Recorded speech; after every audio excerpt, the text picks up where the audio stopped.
everyone, my name is Kaylee Gable, and this is a presentation on Amazonite and its color. It is probably one of the most underrated minerals in my opinion, as it is my favorite, but let's discuss its history. First, what is Amazonite? It's a type of feldspar, and it is, or has been discussed as Amazon stone or Amazon jade. Now, I'm not going to pronounce his name because I'm sure I'll butcher it, but you can all tell me how it's pronounced in the comments. So a little history, if you will. Amazonite is considered to be one of the stones that was found during the Neolithic era. And that era was between 1300 BCE to 1500 BCE. It is said to have been a part of one of the first crystal bead necklaces, along with malachite and turquoise. It has potentially been also a part of Egyptian burial mounds, also along with turquoise. So I found that to be very interesting as far as history goes. So let's discuss Amazonite's color. So it is a very interesting mineral when I look at its color. When you're discussing this, it is mainly done through components of standing water and lead and also radiation. This stone right here, this figure, is in the process of becoming Amazonite. It is called Amazonitization. And this stone is simply being encapsulated both with lead and in standing water.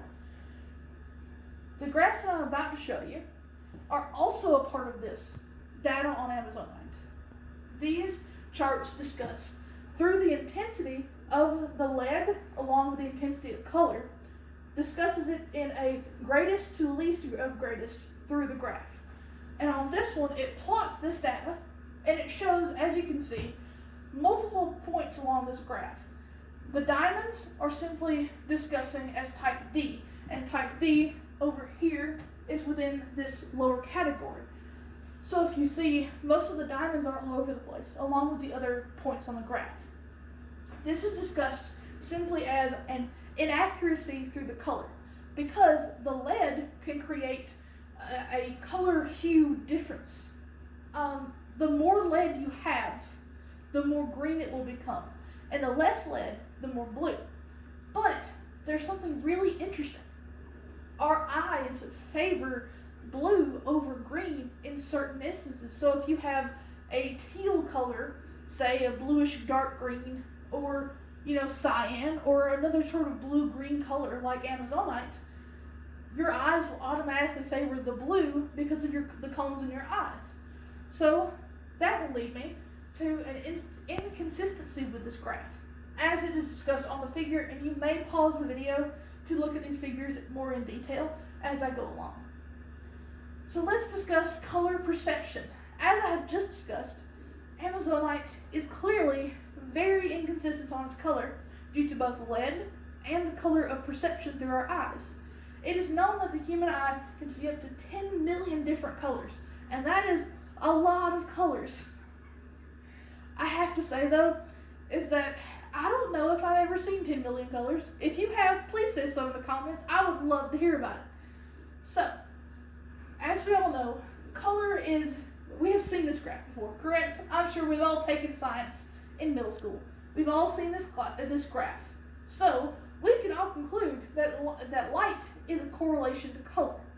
So therefore, our eyes react to light. And when we discuss color, because it is normally measured in waves, which is very interesting.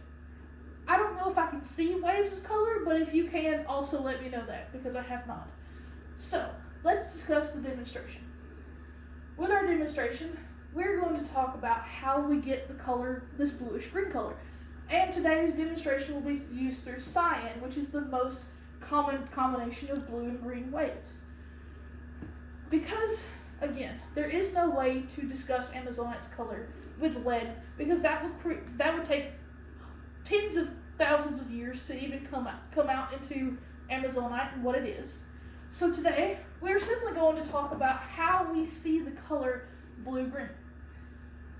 With these waves, you can tell that there's different versions of these waves of purple, indigo, blue, green, yellow, orange, and red. So today we're only going to be talking about blue and green as it pertains to the stone that we're talking about. when we look at these waves, they're not so much of meshing together as they are going side by side. So take these two forks. If you look at these two forks and you put their prongs together and how they kind of fit into the slides, that is kind of how our waves are doing. They are simply interlocking. And they kind of float along beside each other, and our eyes perceive that as a different color, which is very interesting. And the more of a blue wave that you have, the more blue it will become. The more green it will become. So Amazonite's color, again, let's recap, since I know that was a lot of information to swallow all at once. Amazonite is a semi-precious stone, which is a type of potassium feldspar. Amazonite was discovered in 1848, and it was coined also as Amazon stone and Amazon jade. It creates of this blue-green color through lead and standing water, and it is done through a process called Amazonitization.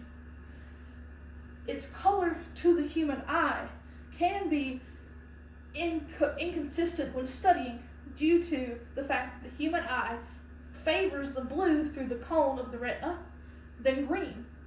And how we can perceive this color through simply color perception is that the blue and green waves come together to create this cyan color or this bluish green color.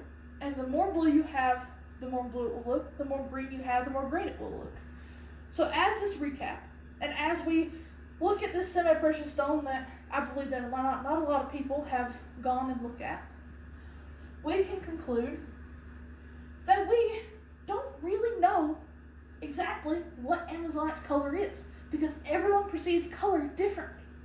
So I ask you today, what does Amazonite look like to you? Thank you.